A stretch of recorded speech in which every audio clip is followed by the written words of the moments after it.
Structure of atom में electronic configuration के बारे में बात किया था। ओके, तो पहले क्या होता है कि एटम होते हैं, उसके अंदर क्या होता है, सेल होता है।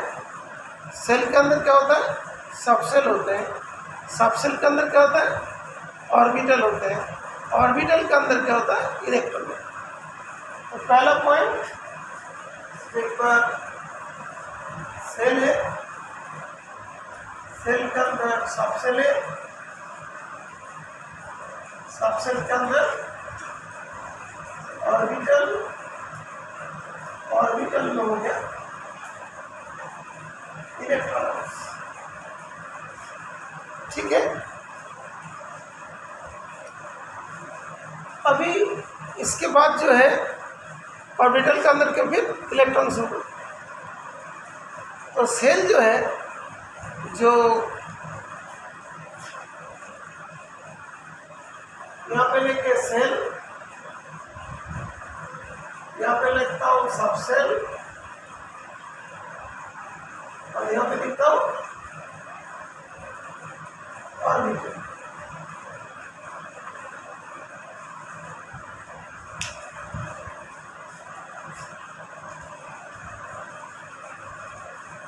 वन सेल है तो इसमें एक ही और सबसेल है, उसको क्या बोलते हैं, 1s। और ऑर्बिटल है V1s। सेकेंड सेल में दो सबसेल होता है, याद है ना, 2s एंड 2p। और ऑर्बिटल है 2s, 2px, 2py, 2pz। ये सब पढ़ लिया था। मतलब दो सेल हुआ तो दो सबसेल हुआ। और जो इसमें ऑर्बिटल जो है ना, पी जो है ना, इसका कितना, 3 ऑर्बिटल है। ओके, यहाँ पे साइड में लिख देता हूँ। तो जो सबसेल होगा एस, ऑर्बिटल भी क्या होगा, एस। सबसेल मतलब पी है, इसके लिए क्या होगा, P X, P Y, P Z, 3 orbital. अभी थर्ड होगा 3, सेल नंबर 3 है, यहाँ पे क्या होगा, 3s, 3p और 3p। ऑर्बिटल क्या क्या होगा, एक बार चैट बॉक्स में लिख सकते हो। अच्छा, मैं लिख देता हूँ पहले। अच्छा, ओके, तो ऑर्बिटल में 3s होगा, 3px होगा, 3py होगा, 3pz होगा। और कौन सा होगा, 3dxy, 3dyz, 3dzx, 3dx²y², 3d z का स्क्वायर। ठीक है ना। तो ये जो डी ऑर्बिटल होता है, डी सबसेल होता है, डी सबसेल में ऑर्बिटल क्या होता है, dxy, dyz, dzx, dx²y² और dz का स्क्वायर। ठीक है, याद है ना बेटा, क्लियर। तो डी में dxy, dyz, dzx, dx²y², dz²। Okay, Priyakshi, Shreshtha, ये तो पहले पढ़ाया था तो ये मालूम है। आदित्य, हाँ आदित्य, जो ऑर्बिटल के बारे में, हाँ बेटा देखो, पहले थोड़ा पुराने वाला वीडियोस को देख लोगे तो उसमें से क्या है कि बेटा देखो, जो पहले ध्यान रखना पड़ेगा, सेल, सेल के अंदर क्या होता है, सबसेल, सबसेल के अंदर होता है ऑर्बिटल, ऑर्बिटल में इलेक्ट्रॉन होगा। तो सेल तो हम लोग ऐसा करके बोलेंगे, first cell, second cell, third shell, fourth shell. First shell होगा तो उसमें 2 सबसेल होगा, सॉरी फर्स्ट सेल होगा तो उसमें 1 सबसेल होगा। देखो फर्स्ट सेल है तो उसमें एक ही सब सेल है, सब सेल का नाम क्या है, एस है। सेकेंड सेल है तो उसमें दो सब सेल है, एस और पी। तो सेकेंड का है तो उसको बोलेंगे 2s और उसको बोलेंगे 2p। थर्ड सेल होगा तो उसको क्या है, 3s 3p 3d। अभी जो है p में ऑलवेज 3 होता है, p मान लो सब सेल होता है तो उसमें 3 ऑर्बिटल होगा, d सब सेल होगा तो उसमें 5 ऑर्बिटल होगा। ठीक है, तो अभी वो ऑर्बिटल को कैसे लिखते हैं, यहाँ पे जैसे p का px py pz लिखते हैं, और d को क्या लिखते हैं, dxy dyz dzx dx2y2 dz2। तो ऐसा करके सेल होता है, सेल के अंदर सब सेल होता है, सब सेल के अंदर ऑर्बिटल होता है, ऑर्बिटल के अंदर इलेक्ट्रॉन होता है। ठीक है, आदित्य अभी थोड़ा समझ में आए।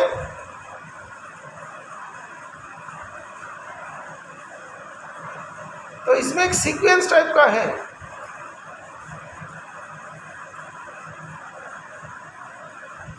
एसपीडी बेटा उसका नाम है, जो एसपीडी उसका नाम है, जो दिया जाता है कि तुम्हारा सब सेल जो है उसका नाम दिया गया एसपीडीएफ, एसपीडीएफ नाम दिया गया। एस वर्ड आता है सब सेल,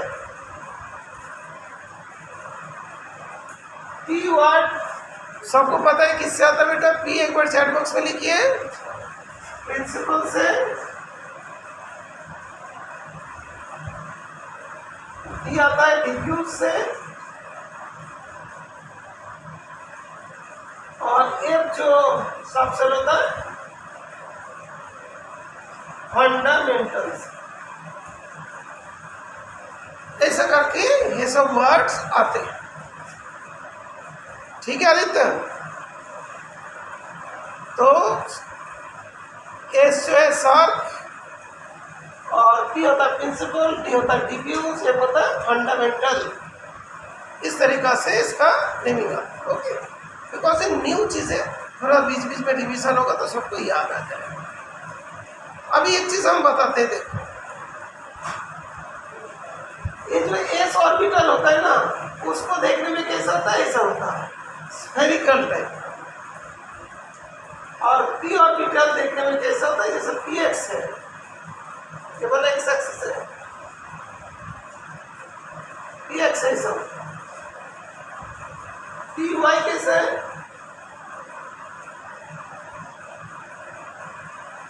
पी जेड कैसा है, ये वाला जेड एक्सिस बना दिया ऐसा, ये वाला हो जाएगा पी एक्स, ये वाला होता है पी वाई, ये वाला होता है पी जेड।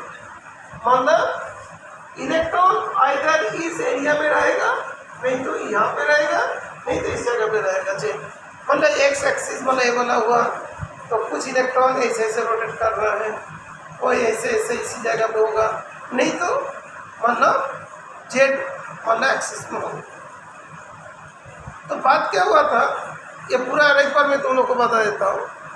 जो बोर्ड थ्योरी था नील्स बोर के, वहाँ पे बताया जाता था कि जो तो जैसे सोडियम का बोला जाता है 281, तो फर्स्ट सेल में 2, सेकेंड सेल में 8, थर्ड सेल में 1, ऐसी बोला जाता था।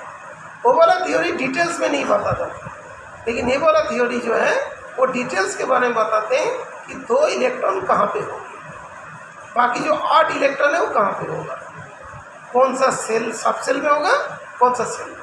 फॉर एग्जाम्पल मान लो कि कोई भी टाइम में हम लोग बोलते हैं कि 10 बजे बच्चे कहाँ पे स्कूल में है, तो स्कूल का पूरा जाएगा भी तो नहीं है, कुछ बच्चे होगा जो 9 क्लास का सेक्शन ए में होगा, कुछ बच्चे होगा जो 11 क्लास का सेक्शन ए में होगा। नॉर्मली कोई भी गार्जियन से पूछेगा कि 10 बजे आपके बच्चे कहाँ पे, बोलो दिन के टाइम में सुबह का, तो बोलेगा स्कूल में।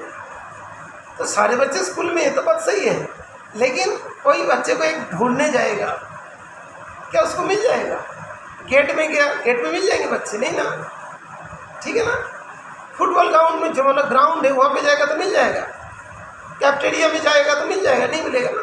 तो बच्चे का रहने का एक प्रोबेबिलिटी होती है, वो भी क्या 98-99% क्या होगा, बच्चे उस टाइम में 9th क्लास का होगा तो 9th क्लास में बैठेगा, सेक्शन ए का होगा इस सेक्शन ए में, और जो क्लास चल रहा है उसको पढ़ेगा, है ना। इस तरीक़ा से है। तो इसके मतलब क्या हुआ कि एक पर्टिकुलर टाइम में एक पर्टिकुलर बच्चे एक क्लास के सेक्शन के अंदर होगा। स्कूल में तो है ये, तो कोर्स मॉडल उस तरीक़ा से जैसे बोलने की स्कूल में होगा, लेकिन वो कहाँ पे होगा उसको स्पेसिफाइड करने के लिए ये वाला मॉडल आया। इस मॉडल का नाम क्या है, क्वांटम मैकेनिकल मॉडल। क्या नाम है, क्वांटम मैकेनिकल मॉडल। इस क्वांटम मैकेनिकल मॉडल में क्या बताया जाता है कि पहले सेल होगा, सेल के अंदर सबसेल होगा, सबसेल के अंदर ऑर्बिटल होगा, ऑर्बिटल के अंदर इलेक्ट्रॉन होगा। जैसे होगा स्कूल होगा, क्लास होगा, सेक्शन होगा, सेक्शन के अंदर बच्चे होंगे। ये एकदम क्लियर हो गया।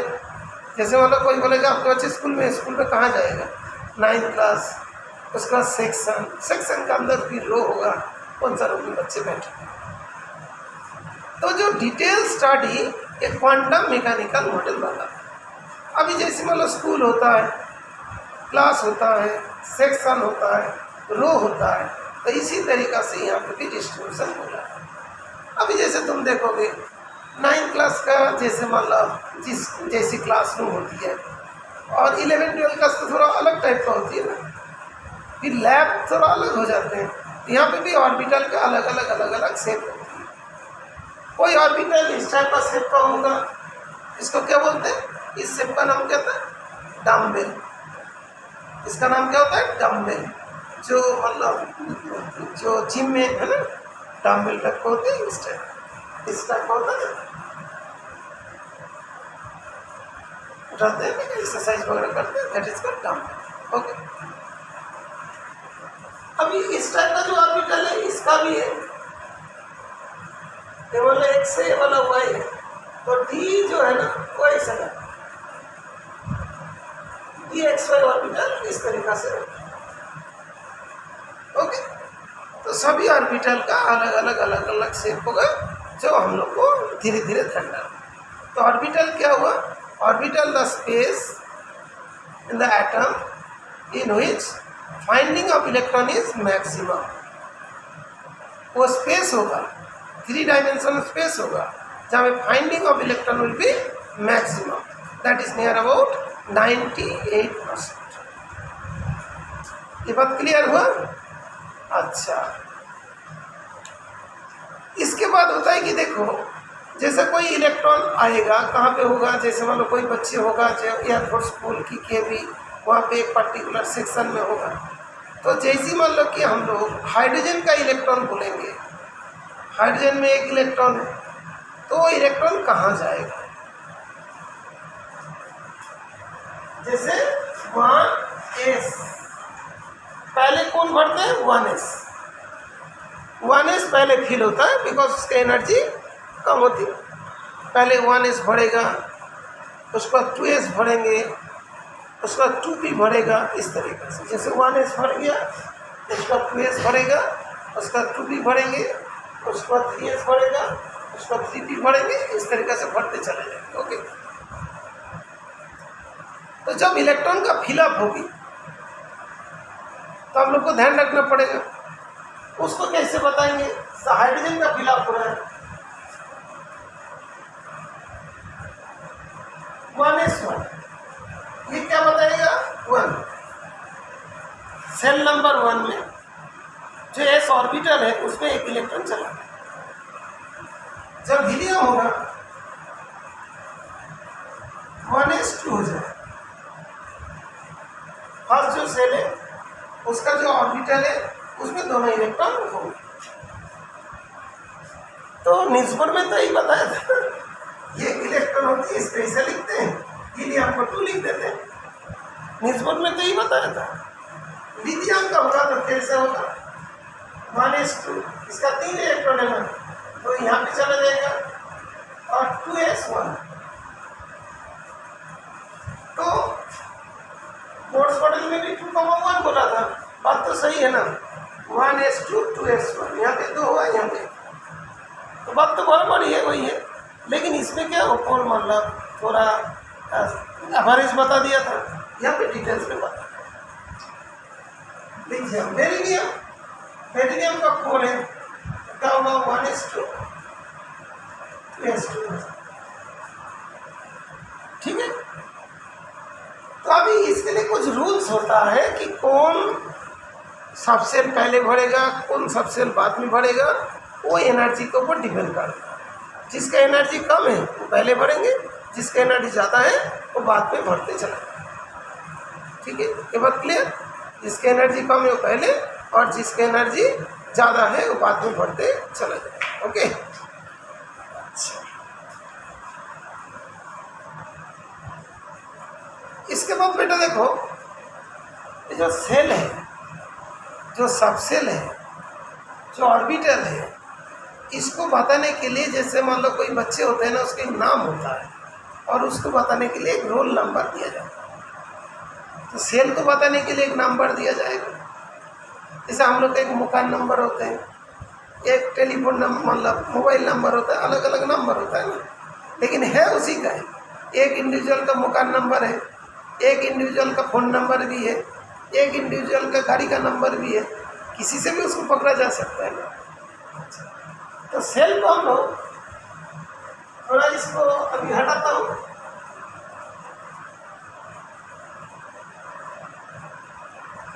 वीडियो बना देना। अच्छा, तो अभी सेल को डेजिग्नेट करने के लिए सेल को के लिए एक नंबर यूज होती है, उस नंबर को क्या कहते हैं बताइए? सेल को डेजिग्नेट करने के लिए जो नंबर होता है उस नंबर को क्या कहते हैं? Principal quantum number. क्या नाम होता है? प्रिंसिपल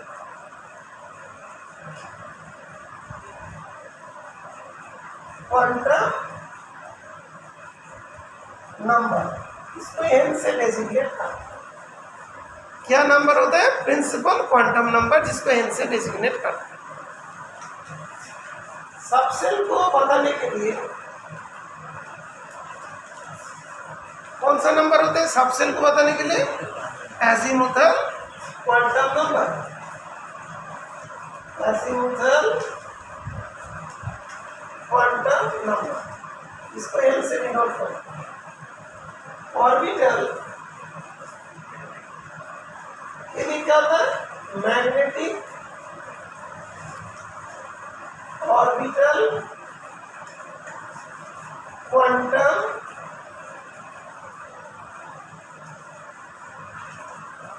नंबर एन से डिनोट करते हैं, ठीक है। और एक चीज होती है, जैसे हम लोग क्लास में देखोगे, जब कोई बच्चे बैठते हैं, कोई होता है कि सामने की तरफ देखते हैं, कुछ बच्चे जो टीचर जो पढ़ा रहे हैं उसको देखें, और कुछ बच्चे पीछे की तरफ दोस्त क्या कर रहे हैं, खिड़की से क्या दिखाई दे रहा है, वो सब देखता है। तो दोनों का स्पिन अलग अलग होता है। तो कोई भी ऑर्बिटल में मैक्सिमम कितना रहेगा? 2 इलेक्ट्रॉन रहेगा। ऑर्बिटल को ऐसा करके बताते हैं, एक बॉक्स ऐसा बना देते हैं। यहाँ पे एक इलेक्ट्रॉन का अप स्पिन होगा तो दूसरे इलेक्ट्रॉन का डाउन स्पिन होगा। तो स्पिन को बताने के लिए क्या होता है? स्पिन क्वांटम नंबर होता है, मान लो इलेक्ट्रॉन का स्पिन। ये बहुत आसान चीज़ है। जैसे देखो, मान लो कोई इलेक्ट्रॉन ऐसे घूम रहा है,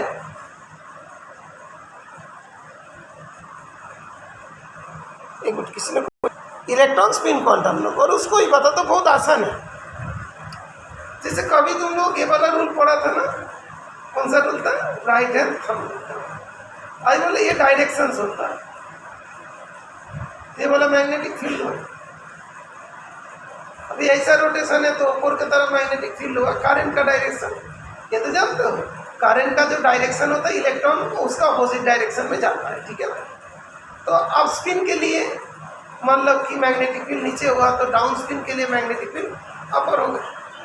तो क्या करते हैं कि 2 इलेक्ट्रॉन ऐसा मूव करते हैं, उसके एक का दूसरे का मैग्नेटिक फील्ड को कैंसिल कर देते हैं। कैंसिल कर देगा तो तुम लोग जानते हो कुछ मटेरियल होती है जो मैग्नेट से अट्रैक्टेड होती है, और कुछ मटेरियल होती है जो मैग्नेट से अट्रैक्टेड नहीं होती। एक होता है डायामैग्नेटिक, एक होता है पैरामैग्नेटिक। तो उसी जगह से जब ये डाया पैरामैग्नेटिक नेचर वगैरह इसी जगह से आते हैं। तो जो स्पिन को बताने के लिए क्या होता है, स्पिन क्वांटम नंबर, जो भी एटम के बारे में डिस्कवरी हुआ इसके ऊपर डिपेंड करता है। इसको क्या बोलते हैं, स्पिन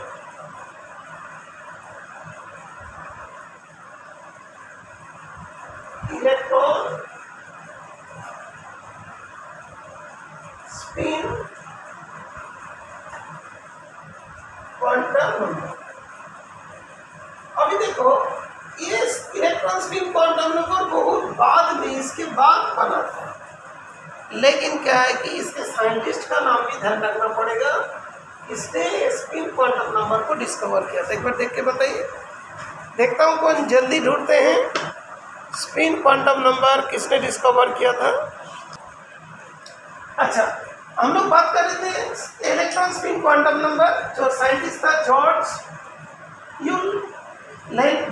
बेक, ओके, UHLENBC, और सैमुअल गॉडस्मिथ SMIT गॉडस्मिथ, ओके। ये दोनों नाम तुम लोग को ध्यान रखना। अभी हम लोग बात करते हैं जो सेल है। सेल है तो क्या बताते हैं? सेल है तो हम जैसे मान लो कि कोई वन है तो उसके पास कितने एनर्जी होगी। किसी को वन बोला तो उसके पास नॉलेज कितनी होगी। अभी जो वन वाले हैं, पैसे वाले हैं, सबके पास बराबर, जैसे किसी पास कितना पैसा होगा तो इलेक्ट्रॉन जिस सेल में रहेगा उस इलेक्ट्रॉन का एनर्जी कितनी होगी। एनर्जी को बताने के लिए क्या होता है, सेल यूज़ करते हैं। एनर्जी जो तुम्हारा बुक में दिया, देखो सेल क्या डिनोट करते हैं, बुक में देख के बताओ बेटा, सेल क्या बताते हैं? एक बार बताइए, सेल जो प्रिंसिपल क्वांटम नंबर क्या बताते हैं?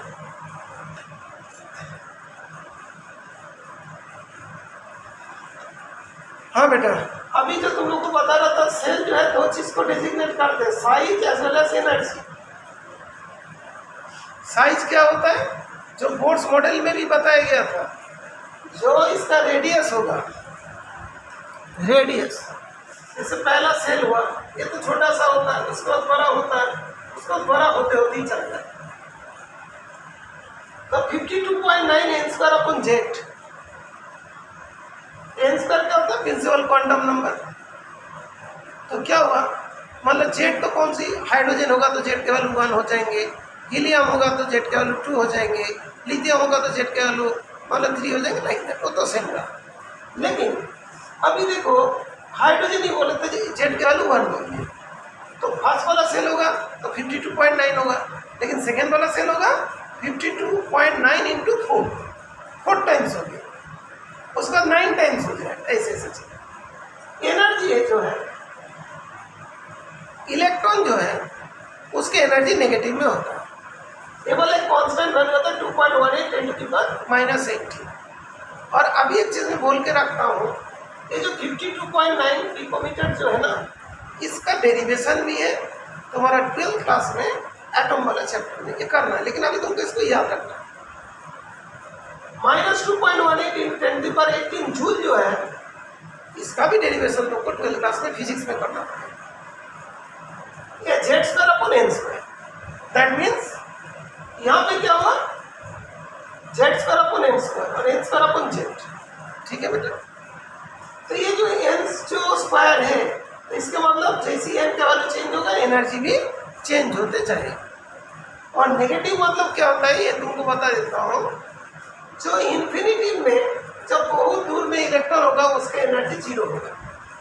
जब तुम लोग 9th क्लास में पढ़ा था, जब हायर से लोअर की तरफ आता है तब एनर्जी रिलीज करता है ना, 0 से कुछ एनर्जी रिलीज होगा तो उसकी एनर्जी क्या नेगेटिव में हो जाएगा। तो इलेक्ट्रॉन के पास जो एनर्जी होता है नेगेटिव एनर्जी होती है। एकदम जब वो इन्फिनिटी में होते हैं, उसमें मतलब सेल मतलब इन्फिनिटिव नंबर, मतलब काफ़ी, जब मतलब न्यूक्लियस से काफ़ी दूर रहता है तब उसका एनर्जी 0 होती है, लेकिन वहाँ पे होगा तो फ्री हो गया।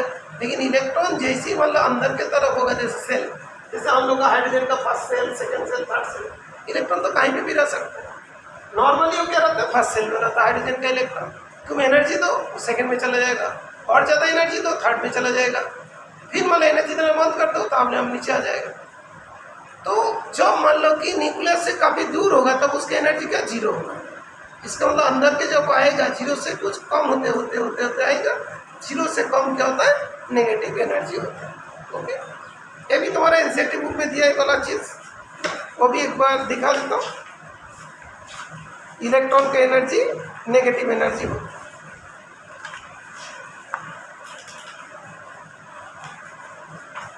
अच्छा, एक मिनट में पेज को ढूंढ के बता।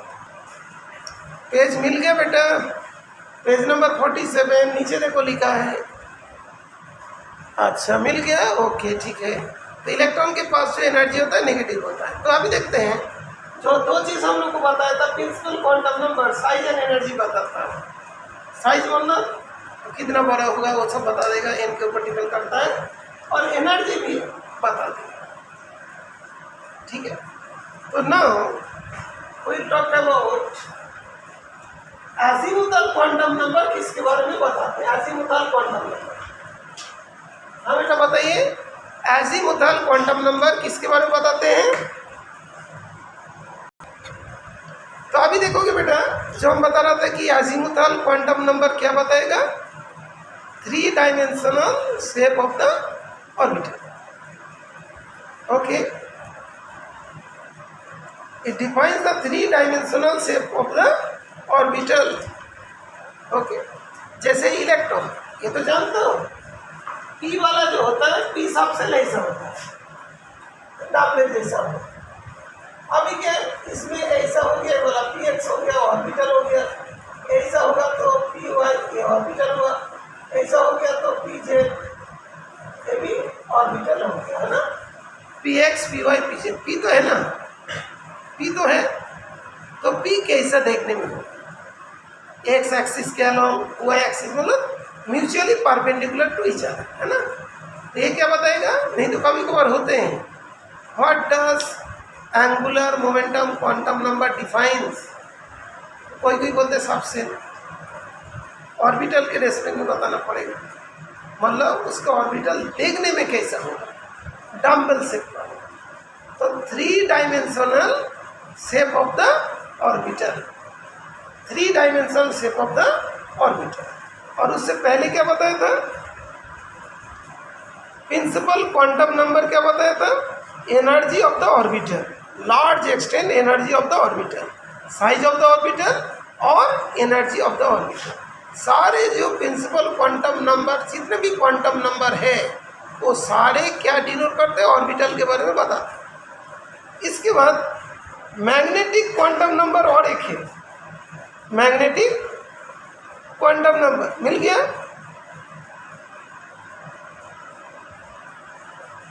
Spatial orientation of the orbital with respect to standard set of coordinate axis मिल गया बेटा।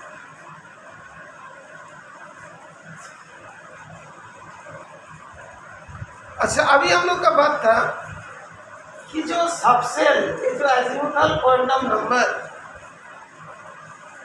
वो क्या एक्चुअली डिफाइन करते हैं, जितने भी क्वांटम नंबर है ऑर्बिटल के बारे में डिफाइन करते हैं। ठीक है बेटा, तो जो ऑर्बिटल के बारे में डिफाइन करते हैं, तो क्या होता है, देखो ये जो प्रिंसिपल क्वांटम नंबर ऑर्बिटल में क्या एनर्जी होगा वो बताएगा। एजीमुथल क्वांटम नंबर क्या बताएगा, जो 3 dimensional shape of the orbital. Magnetic quantum number क्या बताएंगे, ओरिएंटेशन, पासियल वाले पेस में कैसा ओरिएंट होगा, एक्स वाई जेड में होगा, एक्स वाई प्लेन में होगा, ये सारे ओरिएंटेशन बताएंगे। लेकिन अभी एक वैल्यू और होती है, नहीं तो उसमें बच्चे को मतलब जब बार बार डाउट हो जाता है। एन इक्वल टू 1 क्या बताता है, वो के सेल को बताता है। एन इक्वल टू 2 क्या बताते हैं, एल सेल को बताते हैं। जब 1 2 3 4 जैसे डाल देंगे ना, उसको डेसिग्नेट कर देंगे। जैसे एल इक्वल टू 0, थोड़ा बोर्ड को थोड़ा साफ करता हूँ, उसके बाद थोड़ा और बात। अच्छा, अभी बात करते बेटा, जो बीच बीच में हमने जो वीडियो को थोड़ा पॉज करके फिर बोलता हूँ, इसीलिए हमारा जो पहले क्या बोला था मैंने भूल गया। तो क्या होता है कि फिर दोबारा चल जाता है। तो क्या होता है कि एक बात जरूर होती है, कभी एग्जाम में पूछते हैं एन किसको सिग्निफाई करते हैं, तो कोई सोचे एन सेल को सिग्निफाई करते हैं क्या, size and energy of the orbital. फिर पूछेगा एन इक्वल टू 1 क्या होता है, अरे एन इक्वल टू 1 ये सेल को बताते हैं। तो दैट मीन्स कि हमें सेल भी बताते हैं, साइज एनर्जी बताते हैं ना, बिकॉज फॉर्मूला में एन जो लगता है इस जगह में लगता है फॉर्मूला में। ये जो डिफाइन करते बोलते हैं ना, डिफाइन किसको डिफाइन करते हैं, ये किसके बारे में बोलता है, ये बारे में बोलता है, energy as well as size. तो जो वर्ड लिखा होता है थोड़ा ध्यान रखिएगा, ये क्या डिटरमाइन करते हैं, इनके वैल्यू से हम लोग क्या डिटरमाइन कर सकते हैं, एन के वैल्यू से हम लोग ये डिटरमाइन कर सकते हैं energy as well as size. दूसरा, एन इक्वल टू हमने 1 बोल दिया तो कौन सा सेल होगा, के सेल होगा। मतलब रोल नंबर रख दिया, रोल नंबर रख दिया, मतलब एन के वैल्यू 1 है तो जो फर्स्ट सेट पे बैठा है वो होगा। उसके पास एनर्जी कितनी होगी, बहुत सारी चीज़ जानता है वो। उसका साइज क्या होगा पता नहीं, मैं मोटा भी हो सकता छोटा भी हो सकता कुछ भी, ठीक है ना। एन इक्वल टू के एल, एल सेल बोलेगा जैसे उसमें नाम दिया गया। N equal to 3 N cell. L क्या बताते हैं, एल एक्चुअली ऑर्बिटल के बारे में क्या बताते हैं, L 3 dimensional shape of the orbital ये बताते हैं। लेकिन एल इक्वल टू 0 किसको बताते हैं, एस सब सेल को बताते हैं। एल इक्वल टू 1 किसको, पी सब सेल को बताते हैं। एल इक्वल टू 2 डी सब सेल को बताते हैं। ये बात तो क्लियर हुआ। अभी एन के साथ एल का क्या रिलेशन है, एन का वैल्यू 1 होगा तो एल का वैल्यू 0 होगा, एक नंबर कम होगा। 2 हो गया तो क्या होगा, 0 और 1 होगा। 3 क्या होगा, 0 1 2 होगा। तो देखो जो पहले हम डिस्कस कर रहे थे ना, कोई चीज़ दोबारा आ गया। 0 होता है तो एस और एस सब सेल होता है, 1 होता है तो पी होता है, और 2 हो गया तो डी होता है। ठीक है, ये इसके बारे में चल गया। दूसरी बात है, एल और एम में क्या रिलेशन है, एल के वैल्यू 0 तो एम का वैल्यू 0। एल का वैल्यू 1 है तो एम का वैल्यू -1 0 1 होगा।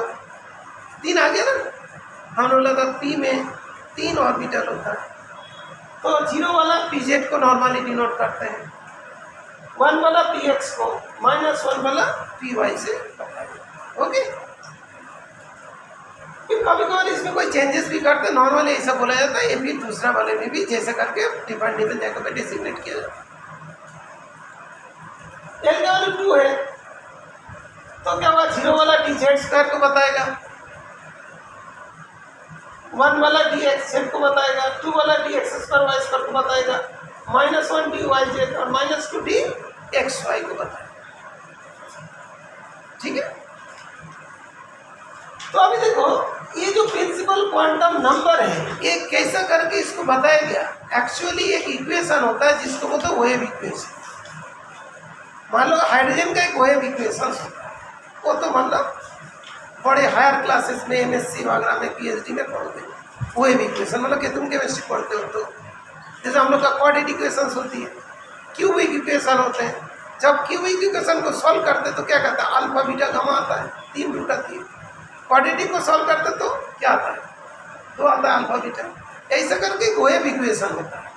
वेव इक्वेशन जो है उसका सिंबल भी ऐसा होता है, वेव फंक्शन, साइकिल के सिंबल होती है वेव फंक्शन। उसके लिए क्या होता है, अलग ही एक अलजेब्रा होता है, इगेन वैल्यूज बोला जाता है, अलग ही एक अलजेब्रा होता है, मतलब ये नॉर्मल अलजेब्रा नहीं होता है, प्लस बी का होल स्क्वायर।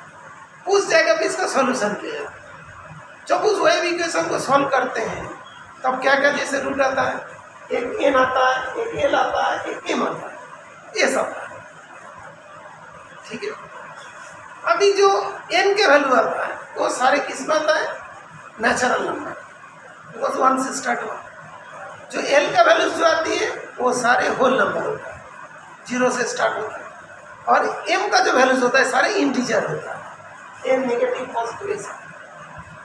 तो ये जो वेव फंक्शंस होती है सभी के लिए अलग अलग वेव फंक्शन होता है, उसको जब सॉल्व किया जाएगा, उसे सॉल्व करने के बाद ये सब चीज़ आएंगी, एक एक क्वांटम नंबर आएगा और उसी क्वांटम नंबर से उसके इलेक्ट्रॉन के नेचर के बारे में पता चलेगा, उसके पास एनर्जी क्या है, वो कौन सी किस तरीके से रहता है, ये सब, ठीक है। तो वेव फंक्शन बोल के एक चीज़ होती है, फंक्शंस होती है जिसके जैसे ट्रिगोनोमेट्रिक फंक्शंस होती है, जैसे ट्रिगोनोमेट्रिक फंक्शन में तो साइन होती है ना, साइन फंक्शन होती है। तो साइन कैसा होता है, जो वेव को डिसाइड करते हैं, तो तुम लोग बड़े साउंड वेव ऐसे ऐसे बना देते ना, तो एक्चुअली साइन फंक्शन है, साइन वाला फंक्शन ऐसे ऐसे चलता है, कोसाइन वाला फंक्शन ऐसे ऐसे चलता है, सेम ये वाला एक अलग ही चीज़ है वेव फंक्शन, उसके अंदर ये सारी चीज़ें आता है। कोई बच्चे ज़्यादा इंटरेस्ट होता है जब MSc PhD करेगा तो अब ये सब चीज़ के बारे में वो पढ़ेगा। तो ये छोटे मोटे चीज़ नहीं है, बहुत बड़ी चीज़ है, लेकिन हम लोग उसके बारे में थोड़ा थोड़ा नॉलेज गेन करते हैं, ओके। तो उसमें n का वैल्यूज जो होगी वो सारे नेचुरल नंबर होगी, l का वैल्यू होल नंबर होगी, m का वैल्यू और s का वैल्यू फ्रैक्शन में होगी, प्लस माइनस। s जो होते हैं इसका दो वैल्यूज होती है, प्लस और माइनस। समझ करो साइंस कितनी ज़्यादा डेवलप्ड है, और साइंस के ये सब चीज़ को सॉल्व करने के लिए मैथमेटिक्स का एक एक ब्रांच बनने लग जाता है, ओके, ठीक है, एक एक ब्रांच बनने लग जाता है, ओके बेटा।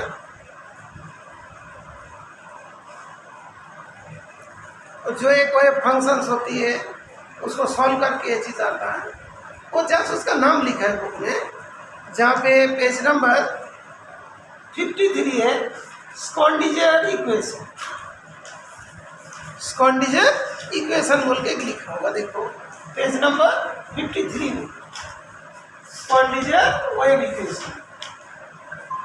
उसमें देखो ऐसा लिखा है, एज लिखा है, उसके बाद साई लिखा है, ये वाला सब क्या होता है, ऑपरेटर होता है। जैसे हम लोग का जो कोई सॉल्व करते हैं उसमें रूट्स आता है, यहाँ पे क्या बोलते हैं, ऑपरेटर। सब अलग अलग नाम दिया देखोगे, जो यही चीज़ है mathematical operator call Hamiltonian operator, जो यही साइन को ई साइन ऐसा करके लिखते हैं। ये जो है ना, ये अलग एक साइंस है, मैथमेटिकल का एक मैथमेटिक्स का अलग से पार्ट है, जो एटॉमिक स्ट्रक्चर के बारे में पूरी जानकारी देने के लिए ये सब फंक्शन से सब होते हैं। इसको जब सॉल्व करते साइंटिस्ट लोग तब ये सब वैल्यूज आते हैं। जैसे क्वाड्रेटिक मतलब छोटे मतलब इजी लैंग्वेज में बोल रहा हूँ, एक्चुअली ये उस टाइप का है, अलग हायर मैथमेटिक्स की बात होती है। तो इस टाइप का एक मैथमेटिक्स होती है जहाँ पे इसको डेजिग्नेट किया जाता है, उसको सॉल्व करने के बाद ये सारी चीज़ें आती हैं। जो साइंटिस्ट पढ़े ना, डी ब्रोगली, मेरे पास बुक है जो डी ब्रोगली का लिखा हुआ बुक, उसमें इतनी मोटी बुक है, हाइड्रोजन के बारे में बताता है, ठीक है। तो बड़ी मतलब बहुत बड़े बड़े बुक्स है, ठीक है बेटा। उसके बोलता है एटॉमिक फिजिक्स, उसके अंदर ये चीज़ है, हाइड्रोजन का एक इलेक्ट्रॉन को स्टडी करने के लिए इतनी बड़े बड़े बुक हो जाती है, ऐसा, ठीक है। मतलब छोटे मोटे चीज़ नहीं है, बहुत बड़ी चीज़ है। कभी तुम लोग को वो बुक को भी दिखाएंगे क्या होता है नहीं होता, उसके अंदर इसके बारे में बताया जाता है, ओके। मतलब ये छोटे मोटे चीज़ नहीं, इसे और बहुत सारे बड़े ज़्यादा स्टडी है जो तुम लोग MSc लेवल में, PhD लेवल में, MPhil लेवल में, स्पेशलाइजेशन में ये सब चीज़ पढ़ो। जो मेरा स्टूडेंट जिन लोग MSc PhD वाला कर रहे हैं उसके ऊपर कर रहे हैं, उस टॉपिक के ऊपर, तो उन लोग ये सब चीज़ को लेके सोच रहा है, बोल रहा है, लाइक, ओके। अच्छा, जैसे हम लोग ये मोबाइल को चलाते हैं ना, हम लोग को बोलते हैं कि इसको ये कर लो, इस टाइप का होगा, इसे क्लिक करो तो तुम्हारा फोटो खींच जाएगा, बोलते हैं ना। तो लेकिन कैसे करके फोटो बना रहे हैं, उसका मैकेनिज्म तो बहुत हायर है ना। हमें जैसे मोबाइल टाइप का सीखना है कि मोबाइल में इंटरनेट चलाना है तो ऐसे करना है, उसमें नेट का ये कर दो, लेकिन उसके अंदर जो क्या फंक्शंस होते हैं that we do not know. समझ रहे हो क्या चीज़ बोलना? यहाँ पे भी जैसे मोबाइल होती है उसके ऊपर जानकारी है कि मोबाइल पे ये करने से ये हो जाती है, मोबाइल की बैटरी इस जगह पे लगते हैं, बैटरी को ऐसा लगाया जाता है, क्यों लगाया जाता है, उसके बारे में मैकेनिज्म से डिटेल स्टडी होगी। हमारा मोबाइल अभी काम नहीं कर रहा है बिकॉज ऑफ 5G आ गया, मेरा 2G वाला काम नहीं कर रहा है। तो क्यों काम नहीं कर रहे? काम ही नहीं कर रहे। क्यों नहीं कर रहे? उसके अंदर एक बड़ी मैकेनिज्म से हो गया, इसके वजह से काम नहीं कर रहा। तो सेम वही स्ट्रक्चर ऑफ एटम में हर दिन नए नए चीज़ पढ़ोगे, उसको जस्ट तुमको याद करना है। जैसे करके हम लोग का मोबाइल का फंक्शन ऑन करना है तो इसको प्रेस कर दो, ऑन करो, लेकिन ऑन हुआ कैसे, ऑफ हुआ कैसे, वो जानकारी हम लोग के पास नहीं है। अंडरस्टैंड? तो मोबाइल के हिसाब से थोड़ा ध्यान रखना, ये जो चैप्टर है ना जस्ट मोबाइल का ऊपर फंक्शनिंग है, उसके अंदर क्या होता है we do not know. For example है, हम लोग बोलते हैं कि खाना खा लिया डॉक्टर साहब और मेरे को पेट में प्रॉब्लम होना, पैर में प्रॉब्लम हो रहा है, लेकिन वो खाना जाके पेट के अंदर क्या करते हैं, उन लोग 10 साल स्टडी करते हैं, है ना। हम लोग जानते छोटा सा हार्ट होती है, उसमें 4 चेम्बर होती है चीज़ें, लेकिन उसमें क्या क्या होती है, कैसे काम करते हैं, वो लोग MBBS में पढ़ते हैं, मास्टर्स में पढ़ते हैं, स्पेशलाइजेशन में पढ़ते हैं। सेम वही हम लोग को क्या है, दवाई दो खा लो, ठीक हो गया डॉक्टर साहब, लेकिन कैसा करके ठीक हुआ, उस दवाई का कंपोजिशन क्या था, कहाँ पे जाके एक्ट किया, वो हम लोग कुछ नहीं जानते। सेम वही 11th क्लास में हर जगह पे ऐसी केमिस्ट्री, वो बोल दिया उसको समझ लो, वो बोल दिया उसको रट लो, ये रिएक्शन हो गया तो उसको याद कर लो। मोस्ट ऑफ द केसेस में अब उसको बताने के लिए हम लोग इस टाइप का स्टोरी वगैरह बना के समझा देते हैं कि ऐसे समझ लो, हमारे टीचर भी ऐसे समझाए, ठीक है। तो समझाने में भी कभी कभार गलत हो जाते हैं।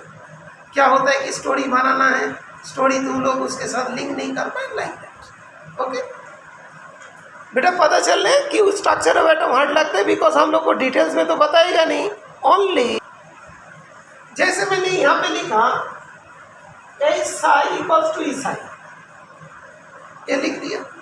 हमें इसके बारे में कुछ नहीं मालूम, लेकिन हमको एग्जाम में पूछेगा ये क्या चीज़ है, ये क्या चीज़ है, बताओ SI क्या होता है। देखो बुक में दिया SI denote what, Hamiltonian operator, और ESI क्या होता है, ई के बारे में क्या होता है, दैट इज टोटल एनर्जी। देखो वो चीज़ लिखा है ना बेटा, जो Hamiltonian mathematical operator call Hamiltonian Schrödinger gave a recipe of the constructing this operator from the expression for the total energy of the system। ये जो E जो होता है वो क्या होता है, total energy of the system, इस तरीक़ा से पूछेंगे। ओके, L जो होता है, L क्या होता है, कोई पूछेगा तो बोलेंगे एजीमुथल क्वांटम नंबर, लेकिन उसका नाम क्या है, angular momentum quantum number, because जो एंगुलर मोमेंटम को L से डिनोट करते हैं, L इक्वल टू mvr होता है, m is the mass, v is the velocity, r is the radius. लेकिन हमको पूछे L क्या है तो हम उसको बोलेंगे एजीमुथल क्वांटम नंबर, नहीं तो एंगुलर मोमेंटम क्वांटम नंबर, नहीं तो उसका दूसरा नाम होता है सब्सिडियरी क्वांटम नंबर, नहीं तो सेकेंडरी क्वांटम नंबर। M जो है वो क्या बताते हैं, magnetic orbital quantum number, magnetic orbital quantum number. ये थोड़ा सा इसके बारे में फिजिक्स में भी तुम लोग 12th क्लास में थोड़ा पढ़ो, थोड़ा सा इसके बारे में। ओके, M जो है प्रिंसिपल क्वांटम नंबर, M क्या है, प्रिंसिपल क्वांटम नंबर। इस तरीका से एग्जाम में पूछे, मतलब कभी पूछेगा m का वैल्यू 0 है तो m का वैल्यू क्या होगा,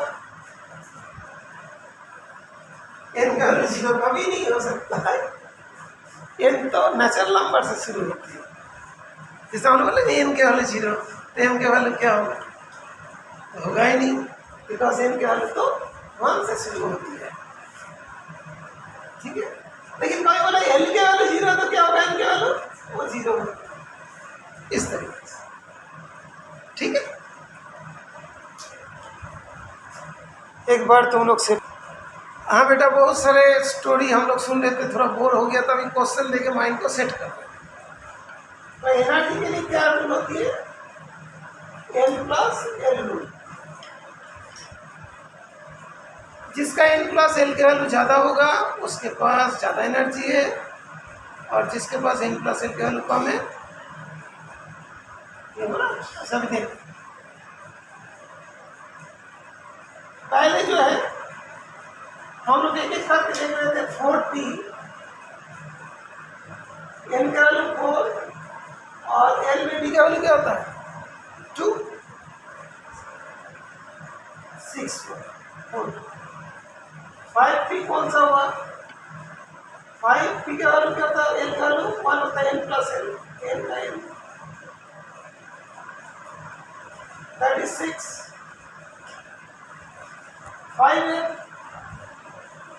5 plus 3 that is 8, N plus L को रखते हैं। 6p 6 plus 1 that is 7। तो कौन सबसे ज्यादा है, 8, ये वाला ज्यादा है। अभी दोनों 6 है, छोटे वाले कौन है, तो तुम्हारा ये जो तुम्हारा देखो 8 है, 8 के बाद 7 आएगा, उसके बाद कौन आएगा, ये जो तुम्हारा ज्यादा एनर्जी वाला कौन सा होगा, 5p वाला होगा। ये दोनों में से ज्यादा कौन होगा, ये वाला ज्यादा होगा, ये वाला कम होगा, बीच का एन का वैल्यू ज्यादा है। जिसका एन का वैल्यू ज्यादा है, 5 एन का वैल्यू ज्यादा है, उसके बाद ज्यादा एनर्जी होगा, दैट मींस ये वाला यहाँ पे आएगा, ये वाला भी यहाँ पे जाएगा, है ना। 8 मतलब कौन सा हुआ, 5 हुआ। 7 मतलब कौन सा हुआ, 6p हुआ। ये मतलब क्या होगा, यहाँ पे कोई भी ऑप्शन सच है, तुमने थोड़ा सा गड़बड़ कर दिया। 5p डिक्रीजिंग एनर्जी बोल रहे हैं, 5p 6p, अच्छा ठीक है, 5p और उसके बाद 4p, ये चीज हुआ डिक्रीजिंग। तो 8 है, उसका 7 है, 6 है, तीसरा। तो ऑप्शन कौन सा आ गया, डी ऑप्शन। किस किस का डी ऑप्शन आया था बेटा, चेक कर लेते।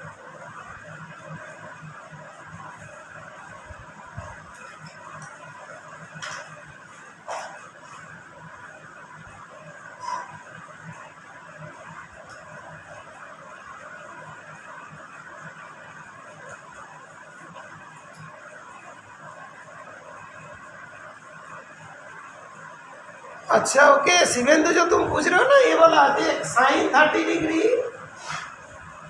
और मान लो साइन जो है 120 डिग्री, साइन साइन नहीं काटते बेटा, ये फंक्शन है, ठीक है, अंडरस्टूड। तुमने लिखा ना जो फंक्शन क्यों नहीं काटते स्कॉन्डिजर वाला, वो फंक्शन है बेटा, उसका वैल्यू है। जैसे हम लोग कभी बार लिख देते हैं ना dx, dx मतलब क्या, डी और एक्स इनको नहीं ना, तो फंक्शन, ठीक है। जैसा लॉगरिथम फंक्शन है, साइन फंक्शन है, उस टाइप का फंक्शन। क्यों में डी में मैक्सिमम कितना 10 इलेक्ट्रॉन होता है, लेकिन 5f11 पॉसिबल है, 5f11 पॉसिबल है, यस पॉसिबल है। Okay clear. अच्छा 2d9 पॉसिबल है बेटा, 2d9 पॉसिबल है, 2d9 कोई नो लिखा, कोई यस लिखा। डी कहाँ से स्टार्ट होता है, 3 से स्टार्ट होता है, तो 2 लिखा है ना, तो नहीं होगा। Okay clear. एल के वैल्यू 0 है तो एन के वैल्यू क्या क्या होगा, एल के वैल्यू 0 है तो एन के वैल्यू क्या क्या होगा बेटा, बहुत ओल्ड क्वेश्चन है। नहीं नहीं नहीं नहीं नहीं, ऐसा नहीं। एल के वैल्यू 0 है तो एन के वैल्यू क्या होगा, 1 से इन्फिनिटी तक होगा, 1 से इन्फिनिटी। एल के वैल्यू 0 मतलब होता है, 1s होता है, 2s होता है, 3s होता है, 4s होता है, 5s होता है, सब कुछ होता है। लेकिन n के वैल्यू 1 है, l का वैल्यू क्या होगा, 0 होगा। लेकिन l का वैल्यू 0 है तो n का वैल्यू तो बहुत कुछ हो सकता है। ठीक है, आज यहाँ भी क्लास एंड करता हूँ। ठीक है बेटा, रिकॉर्डिंग में थोड़ी देर बाद रिकॉर्ड हो जाए, मतलब ये आ जाएगा, उसके बाद प्रोसेस हो जाएगा, फिर सेंड हो जाएगा। ओके, लेकिन पढ़ते जाना, थोड़ा थोड़ा न्यू टॉपिक है, तो जो शॉर्ट में इजी तरीक़ा से बताने का होता है उसको मैं बताने का कोशिश किया। एग्जाम में कैसे क्वेश्चन आता है उसका डिटेल में सेंड किया। ठीक है, ओके बेटा।